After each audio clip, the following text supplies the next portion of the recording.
Steve Hill here with Midnight Trader with another earnings update for you. Wednesday, July the 15th, after the market close, XLNX will be reporting its quarterly earnings. And in this session we'll have a look at previous reactions in its earnings period and see if we can get an idea of where it's going to go in the next trading day. Our first slide here looks at what's happened in the past to XLNX in our analysis of previous earnings. XLNX has went towards a pattern of widening price moves between the after hours and a regular session, following 13 of its past 20 earnings related events. In the red here I've underlined the near term. We've had widening moves in 3 out of 4 times. Widening can mean whether it's to the upside or to the downside, so whatever it's done in the after hours, it's continued in the same direction in the next trading day, and that's occurred 3 out of the last 4 times. Here's a breakdown of that analysis for you. It's had more aggressive upside moves in 8 out of 12 earnings driven upside moves in the after hours trading. So in the 12 times that it's actually moved to the upside after an earnings announcement, 8 out of that 12 times, or 75% of the time, it has actually continued in the same direction the next day, i.e. to the upside. On the downside, not quite as effective.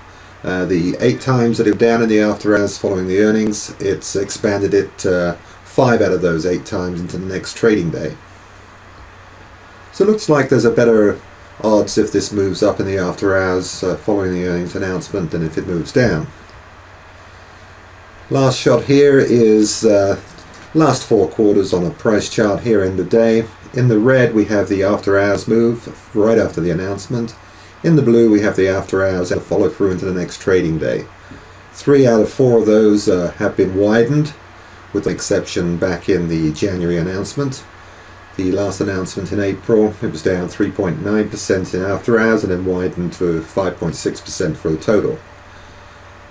Back in the October of 2008 it was 2.5% in after hours and then added an extra 3% through to the next trading day. And the event back in July of 2008, 2.8% down in the after hours and widened to 5%. So again, for XLNX we're looking at if there is a move to the upside in the after hours, 75% of the time it's widened that into the next trading day. If there's a move to the downside in the after hours, less good odds that it's going to widen into the next trading day. That's it for this session. We'll be following on with more of these during and throughout earnings season.